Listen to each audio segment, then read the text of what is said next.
Tonight, on this special edition of 60 Minutes Presents 21st Century Con. Our hidden cameras captured one of the most outrageous cons we have ever reported. You can't find a surgeon in the world who doesn't support our approach. He's a 21st century snake oil salesman bilking desperate patients out of their life savings. We've gotten people out of wheelchairs. I'm Scott Pelley. I'm with 60 Minutes. His bogus treatment costs $125,000 cash and promises the impossible. I understand that you have had patients that have stood up and walked away from wheelchairs. There have been patients that have improved to that extent. You know, Mr. Stowe, the trouble is that you're a con man. This is what espionage looks like. The man driving the car is Greg Bergerson. He's a civilian analyst at the Pentagon with one of the nation's highest security clearances. His companion is Tai-Shin Kuo, a spy for the People's Republic of China. Bergerson knew a secret that the Chinese desperately wanted to know, and neither man knows that what they're about to do is being recorded by two cameras the FBI has concealed in their car. Whoa. Are you sure that that's okay? Yeah, come on.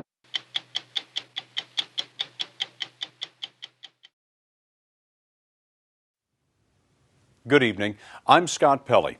Welcome to 60 Minutes Presents. We've tracked a lot of con men over the years, and tonight you will see some of the most brazen we have ever met. Con men used to travel town to town hawking medical remedies said to be made of Chinese snakes. Snake oil was useless and dangerous, so the FDA was created to put a stop to it and to other food and drug scams. But today, quack medicine has never been bigger. In the 21st century, snake oil has been replaced by bogus therapies using stem cells. Stem cells may offer cures one day, but medical charlatans on the internet are making outrageous claims that they can reverse the incurable, from autism to multiple sclerosis to every kind of cancer. Desperate people are being bilked out of their life savings. As we first reported last April, there is no better window on this crime than the practice of a man who calls himself doctor, a man named Lawrence Stowe. Stowe was unaware that some of his patients had been working with 60 Minutes. One of those patients is Stephen Waters, a college administrator in Lufkin, Texas, who 6 months before we met him received maybe the worst diagnosis imaginable. He has ALS, amyotrophic lateral sclerosis, also known as Lou Gehrig's disease. About 30,000 Americans have ALS at any given time, and like Waters, they all will die, most within 5 years, as their nervous system gradually disconnects from their muscles. Everything just takes a little longer. I just set things up to where it requires minimal manual effort. Just handling personal hygiene is difficult. Teeth brushing, flossing, very difficult, time consuming. So you just make the adaptations that you can and go on. Eventually, Waters will be able to move nothing but his eyes. The same fate is ahead of Michael Martin, who also has ALS. Martin has nearly lost any ability to speak, and very soon he won't be able to walk. I wonder what it was that your regular doctor back home told you about your disease and what your prospects were. It's about 2 years. You had about 2 years to live. No patient has ever been cured of ALS. No patient has ever seen the symptoms reversed, even temporarily. But still, desperate people find themselves drawn to a place that promotes the impossible, Stowe Biotherapy in La Mesa, California, near San Diego, which bills itself as a medical oasis. We asked a multiple sclerosis patient to go in with a hidden camera to hear Larry Stowe's pitch for his miracle treatment. That's Stowe telling our MS patient that he can reverse her disease with his program of herbs and vitamins to boost the immune system, custom vaccines, and stem cell injections. Medical experts say it's nonsense, but it is the same pitch that we secretly recorded again and again as Stowe claimed to reverse cancer, ALS, MS, Parkinson's disease, and more. We're the only ones who've been able to get anybody that's down here back up to here, and they stay back up to here. If we were a major pharmaceutical drug company, we'd be talking about all of our research associating getting Nobel Prizes in medicine and things of that nature. Larry Stowe is not a medical doctor. He claims 2 PhDs, but we found he only has 1 in chemical engineering. He had a career at Mobil Oil and holds patents in the oil industry. But by the 1980s, Stowe had taken a strange turn into pseudoscience. For a time, he promoted something called Eon water, which he said slowed the aging process. And by 2003, he had created the Stowe Foundation to advocate unproven stem cell therapies. Michael Martin, one of the ALS patients helping with our story, had heard about Stowe from a friend. And before we ever met Martin, he'd already given Stowe a down payment of $47,000 to start the treatment. When Dr. Stowe said that he could reverse this disease with stem cells, you thought what?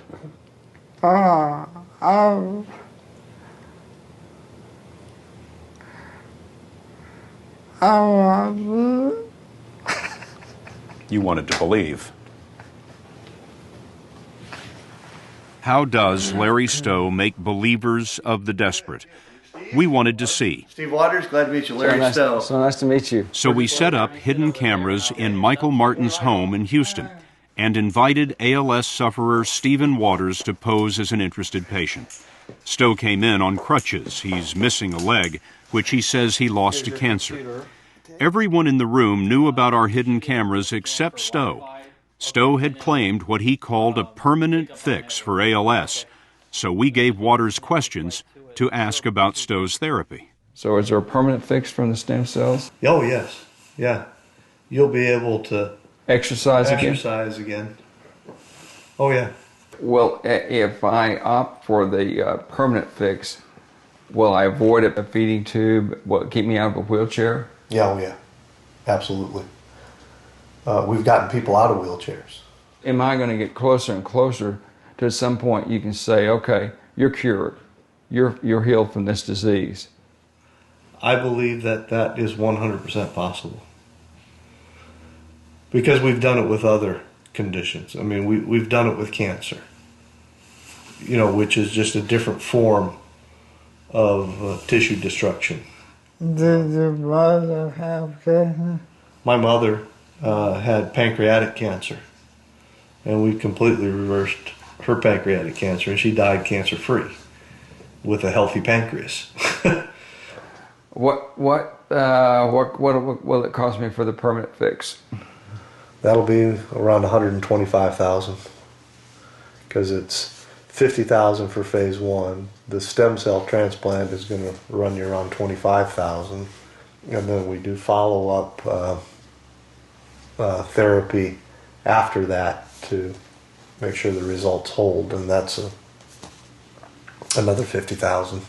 Stowe told them they would have to travel to Monterrey, Mexico for the treatment. He said his research associate there would take blood-forming stem cells harvested from umbilical cords or bone marrow and inject those cells into their spines. Those blood cells, he said, would transform into nerve or neural tissue that would reconnect with their muscles. Is there a stem cell fix for ALS? No. Professor Sean Morrison is director of the University of Michigan Center for Stem Cell Biology. His lab is one of the world's leading stem cell research centers. So when Stowe says he's going to take blood-forming stem cells and put them in the spinal cord to create neural cells, what do you make of that? We study blood-forming stem cells every day in this lab, including umbilical cord blood cells. And blood-forming stem cells don't make nervous system tissue. And then what do the injected stem cells do next? They start to regenerate new nerve tissue and repair the synapses. Stowe's incredible pitch often works because his victims have heard something about the promise of stem cells but don't really know much about them. At one time, some scientists thought that blood-forming stem cells could replace any kind of tissue, as Stowe claims. But science now knows that's wrong. Stem cell therapy is the standard of care in only leukemia and certain rare diseases of the blood. Nothing else. There is very early research into whether stem cells might one day help ALS patients, but nothing like the claims Stowe is making. Dr. Morrison thinks breakthroughs are years or decades away. He says Stowe's claims are baseless. Classically, people are reporting 3 to 4 weeks that they begin to notice the effects. Notice the effects in 3 or 4 weeks. You might notice side effects in 3 or 4 weeks. You described it as miraculous. That's what it would be. If somebody squirted some stem cells into the spinal cord of an ALS patient and they stood up out of their wheelchair and had a permanent fix, that would be miraculous. But that's what Stowe was promising in Michael Martin's living room as he wheaved a pitch with lies of legitimacy. Are you currently working with anybody in the FDA regarding? Yeah, we, at all levels. Even the University of Texas, he said, was planning to build a research center with a particular name. Stowe Research Center for Regenerative Medicine, in affiliation with the University of Texas. You can't find a surgeon in the world who doesn't support our approach. After hearing the pitch, Steve Waters and Michael Martin, working with us, told Stowe they would go to Monterrey, Mexico for the treatment. We followed them there with hidden cameras, and we found Stowe's so-called research associate. That's Dr. Frank Morales in the dark jacket. In an email to Waters, Morales claimed, "We have treated well over 1,000 patients without any side effects other than positive results, which range from minimal to miraculous." But we have found that Morales is improvising stem cell procedures for profit with no scientific basis. Morales is an American citizen living in Texas with a Mexican medical license. We got the credentials he submitted to one Monterrey hospital and found that the medical degree came from a Caribbean school that was later shut down for selling diplomas. Morales dropped out of residency training in Texas. Morales and Stowe took our patients on a tour of the hospital where Morales was already doing stem cell procedures. He explained the techniques he uses. Our team will go into a catheter and place it right up close to the brain, or we'll go intrathecally, right in the spine, and do other things, that are pretty aggressive. Mexican officials tell us stem cell therapy for ALS is not authorized. The hospital says it didn't know Morales was using stem cells and wouldn't have allowed it. So we can just go right in and, okay, you got your stem cells, you're out of here.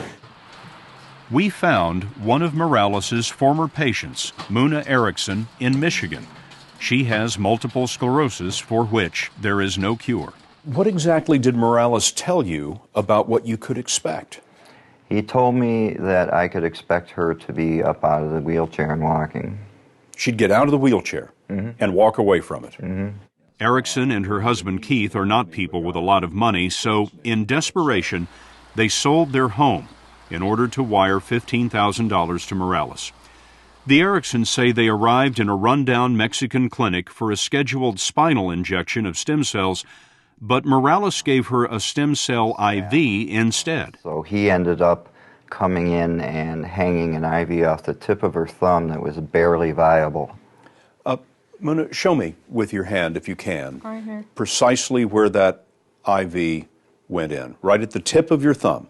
Yes. What did you think? I thought about taking my wife and taking her home, but she was so set on getting these stem cells. I think she would have had a complete mental breakdown had I just boarded her back on the plane. Muna, did you get somewhat better? No. I got worse. Back in Monterrey, Mexico, Morales and Stowe came to a hotel room where they met patients Michael Martin and Steve Waters. They were expecting to see another down payment, $35,000 in cash. But that is not what came through the door. Mr. Stowe, Mr. Morales, I'm Scott Pelley. I'm with 60 Minutes. What happened next? In a moment.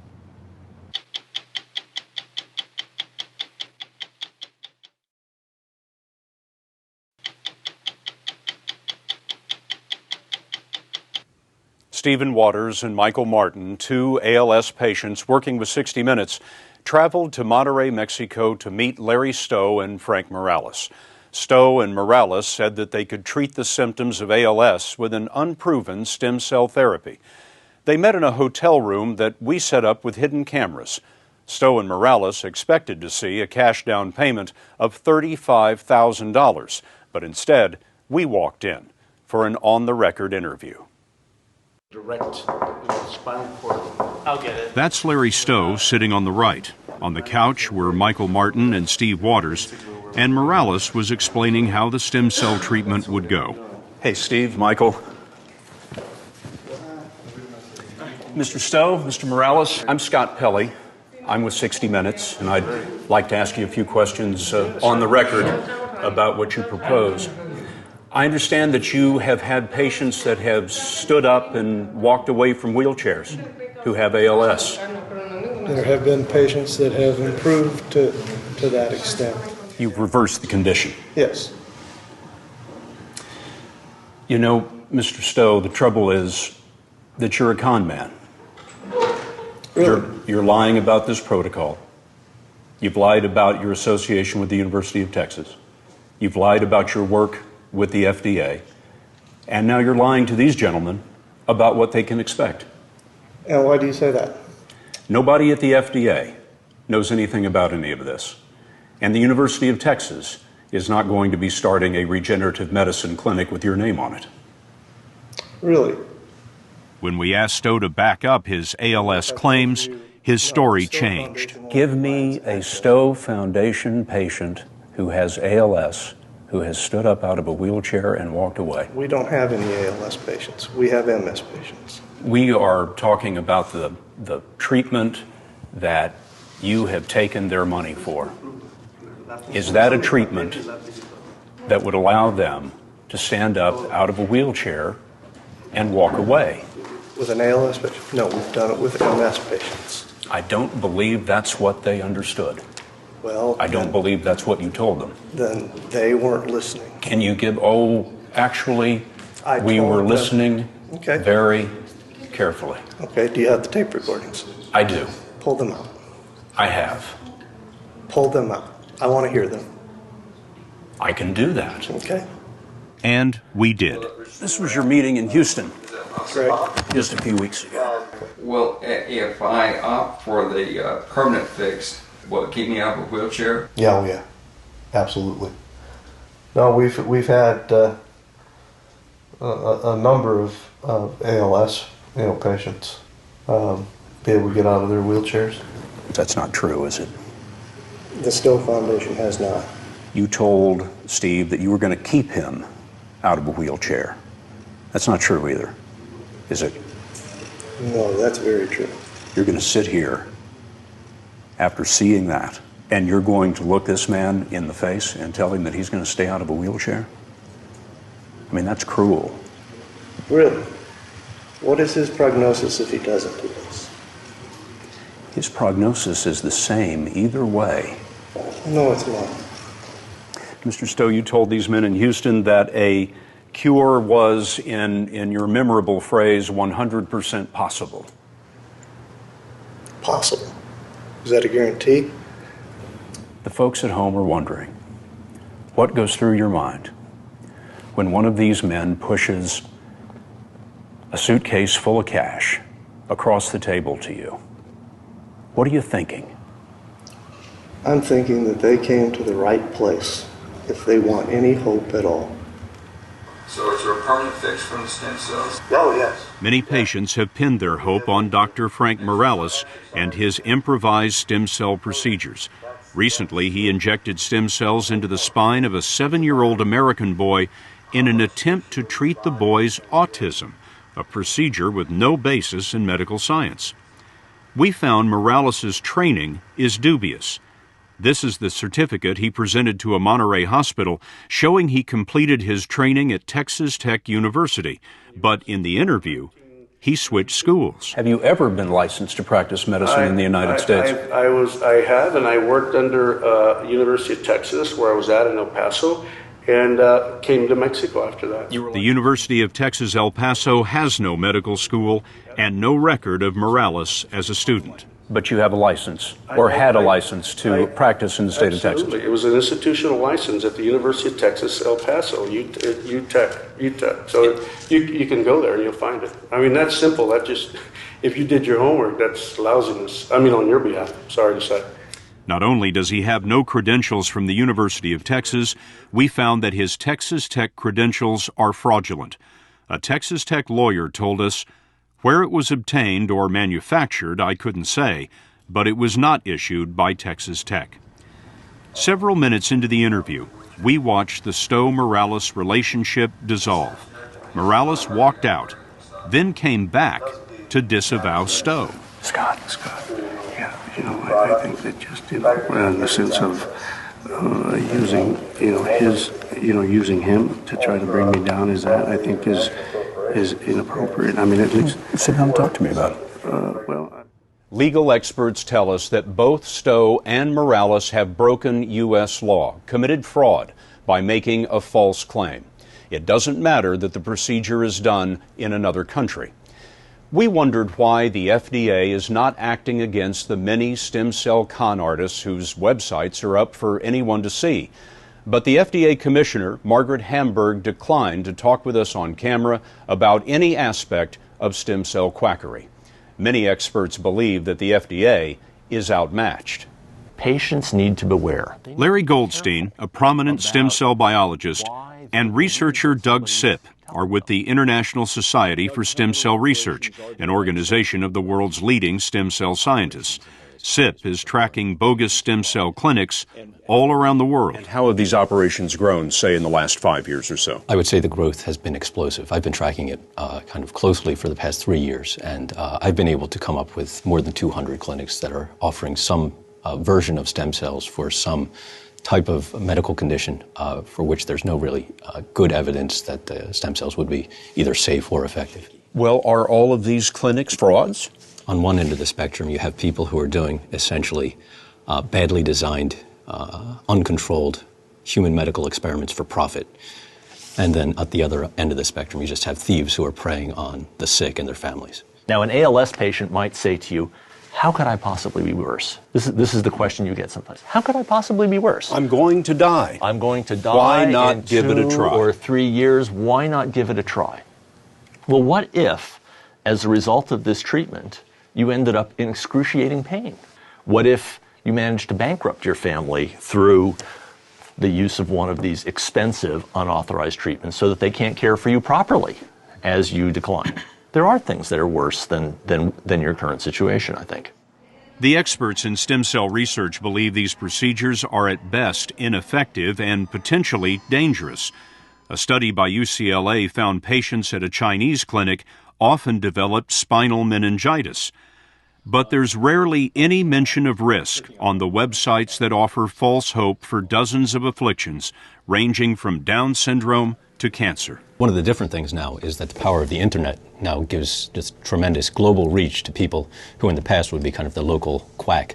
So instead of the snake oil salesman standing in the back of a pickup truck, right, he can now reach every ALS patient on Earth. And say, come to me and I'll help you out in Mexico or in Russia or in Thailand. What we see here essentially is Stowe on an industrial scale. Stowe on steroids. Yeah, you could say that. And he might as well be sticking his hands into the pockets of those people and taking the money out without even talking to them. That's how bad I think it is. You know, I wonder what you think when the top people in the field that you pretend to work in call you a snake oil salesman.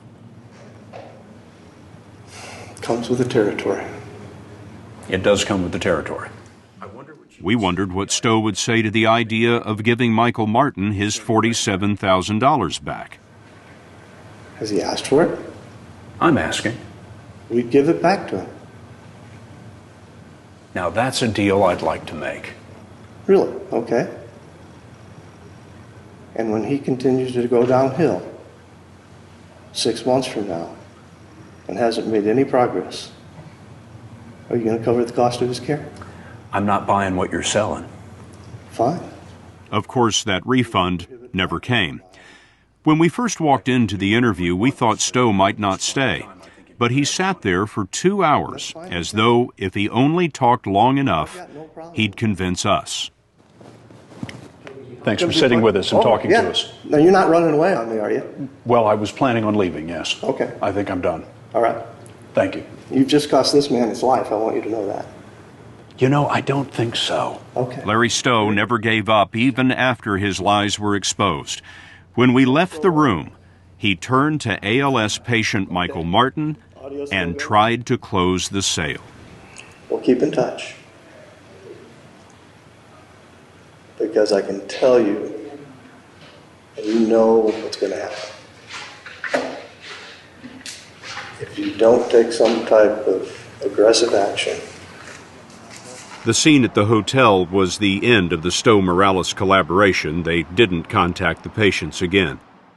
Michael Martin and Steve Waters continued to fight the progression of ALS. What would you like to see happen to Larry Stowe?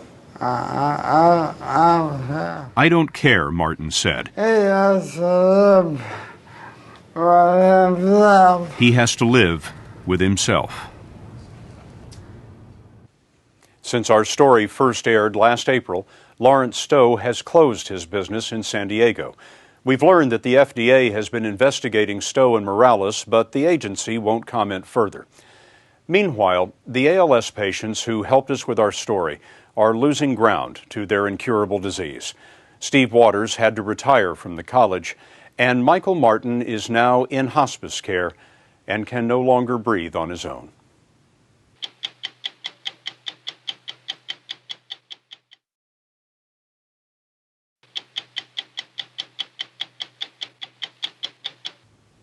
In our last story, you saw stem cell con men caught by our hidden camera. But in this story, the hidden camera belongs to the FBI.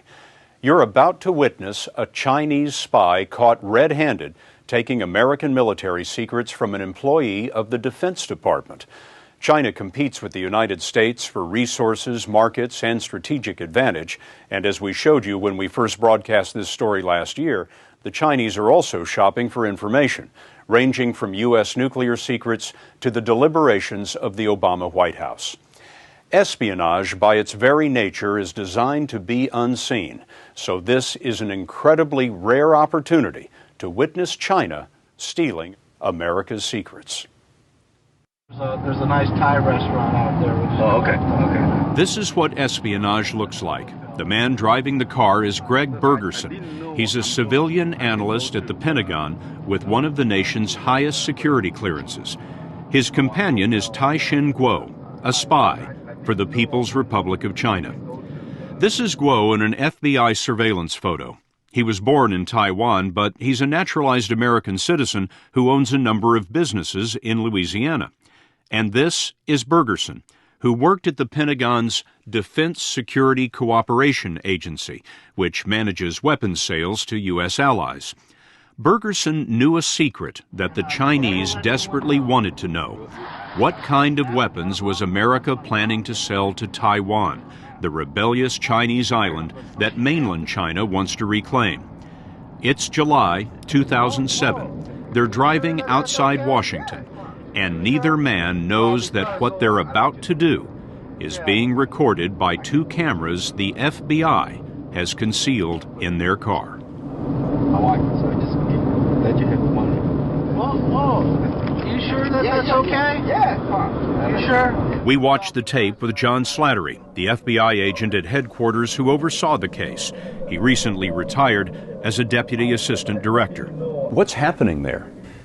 Information has been passed prior, and this is reward for that, or there is expectation that passage of information is forthcoming. So that's what's happening right here. How much money is he holding in his hand? I think we're probably looking at about $2,000, thereabouts. Tai-Shin Kuo's money and contacts came to the FBI's attention while the Bureau was investigating a different Chinese espionage case.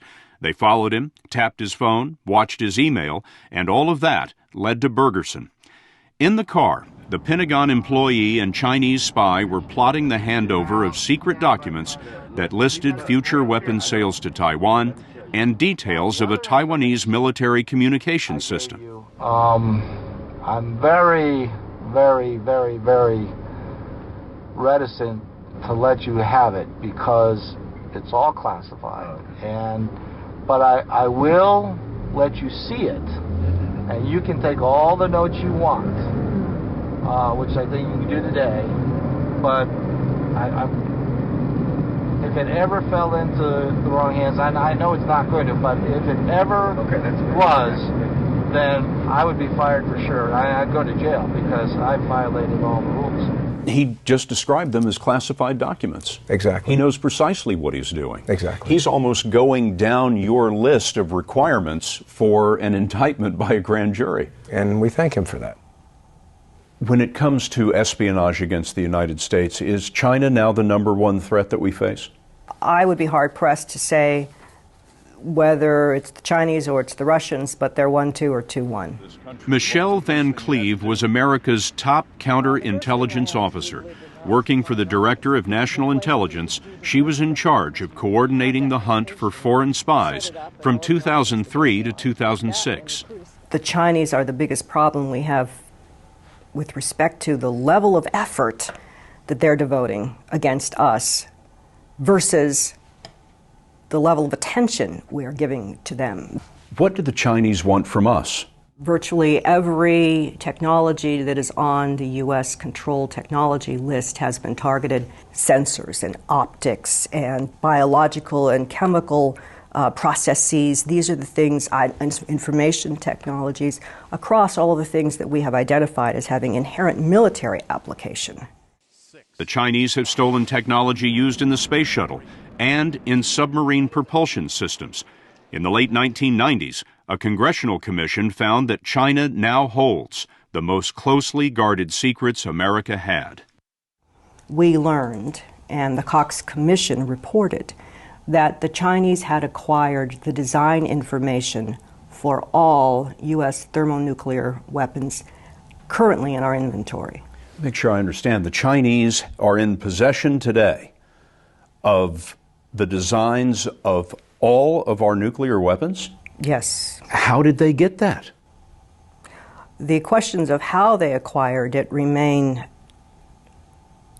to some extent, unknown. How the U.S. lost its atomic secrets may be unknown, but there are fewer mysteries in the case of Tai-Shin Kuo and Greg Bergerson. The FBI says that Kuo wanted to expand his Louisiana businesses into China, and when he sought permission from Beijing, the Chinese asked for a few favors for their intelligence service. The $2,000 was only part of Kuo's development of Bergerson. Kuo wined and dined his spy, and Bergerson seemed to have an appetite for espionage. At one dinner, Kuo's tab came to $710. Kuo took Bergerson to Las Vegas for some shows, and the day of the ride, Kuo brought a box of expensive cigars. All the while, Kuo lied to Bergerson, telling him that the information was being passed to Taiwan, the U.S. ally. Does that make any difference in the law, whether you're spying for a hostile government or a friendly one? Of course not. Classified information is not allowed to be passed without, certain approvals to any foreign government. But I think when you see the information, you can get out of it what you need. You can you can take all the notes you want. It's just I cannot ever let anyone know because that's my job, man. I get fired for sure on that. Well, not even get fired. I'll go to jail. The recruitment of Bergerson has a familiar ring to Feng-Ji Lee. Lee recruited spies for China as an officer in the Ministry of State Security. The MSS is their CIA. Give me a sense of all the different ways you would persuade someone to spy for China. That should be a long story. I've got time. Okay. In our interview, Lee switched between English and Mandarin. He worked for Chinese intelligence 14 years, recruiting spies in Russia. He's now seeking political asylum in the U.S. Let me say this. Intelligence work is different from other kind of work. When I target 100 people, even if 99 people have refused me, if there is one I persuade... That's enough. That's enough. Yeah. Lee told us that he recruited spies through blackmail and sometimes greed, especially if someone wanted to do business in China. Once, he says, his agents recruited the official photographer for a European head of state that he still won't name. Would you say the MSS spends most of its effort on the United States? Definitely, without a doubt. What would some examples be of the kind of information that MSS was interested in getting a hold of? For example, what the President Obama thinks right now. They want to know what President Obama thinks. Yes. If you make me part of the owner. Thanks to Greg Bergerson, the Chinese were about to find out just what sort of weapons America intended to sell to Taiwan. The day of that car ride, Bergerson drove Guo and the secret documents to a restaurant outside Washington, D.C. Inside the restaurant, Guo copied the secrets by hand. Out in the parking lot, Bergerson waited with a glass of wine, one of those cigars, and the FBI in tow. As they left, Bergerson just couldn't stop talking. But I will be very careful to keep my tracks, of course, clean and no fingerprints. Just like these documents, no fingerprints. I can't afford to lose my job. Later, Guo left the U.S. for Beijing, but while he waited for his flight, federal agents got into his bags, photocopied his handwritten notes, and put them back. Guo's notes matched the secret document on the right. But John Slattery, who oversaw the case for the FBI, told us the Bureau didn't make arrests until 6 months later. But I mean, this is drop-dead evidence. And espionage is occurring. Why didn't you arrest them sooner than that? Well, these investigations are tremendously complex and tremendously difficult to begin with. The Department of Defense wants you to stop it right away. Please, sooner than later. But the FBI says, listen, we want to make sure we can sustain a conviction here, and are there other players in this? Turns out there were other players. Guo had another source inside the Pentagon, and Guo was connected to spies on the West Coast who were giving up U.S. space and naval technology. Presumably, the U.S. is doing the same kind of spying in China, but Michelle Van Cleve says America has so much more to lose.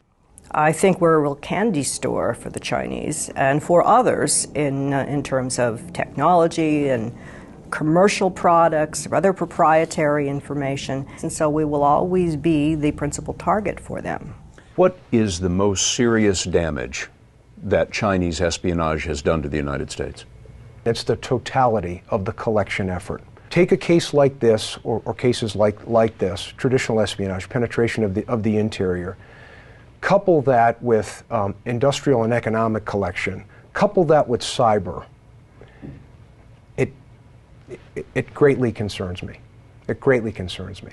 Well, I hope this all works out. I mean, you are helping me a lot here, but I don't want anyone to know about our relationship or anything, because she get me in a lot of trouble. Bergerson kept saying, I could go to jail, and both men did. In 2008, prosecutors showed them this tape, and they pled guilty. Bergerson got almost 5 years for communicating national defense information. Guo, a naturalized American citizen, is in a U.S. prison doing 15 years for espionage. Prison may have been the best option Bergerson had, because after he left the car, Guo pulled out his own tape recorder. We'll never know why he taped the damning conversation, but it is classic spycraft to use blackmail to get at ever deeper and deeper secrets. For every case that is broken, like the Bergerson case, for example, how many others are there that we have no idea about? Oh, isn't that the important question? You never know what you don't know. But certainly we have seen such an extensive range of activities by the Chinese that it should make you very uncomfortable. Since our story first aired, Tai-Shin Guo's sentence was cut by 2/3, partly because of his cooperation and partly because the judge felt that the damage to national security was limited. He's now scheduled to be released a few months after Greg Bergerson.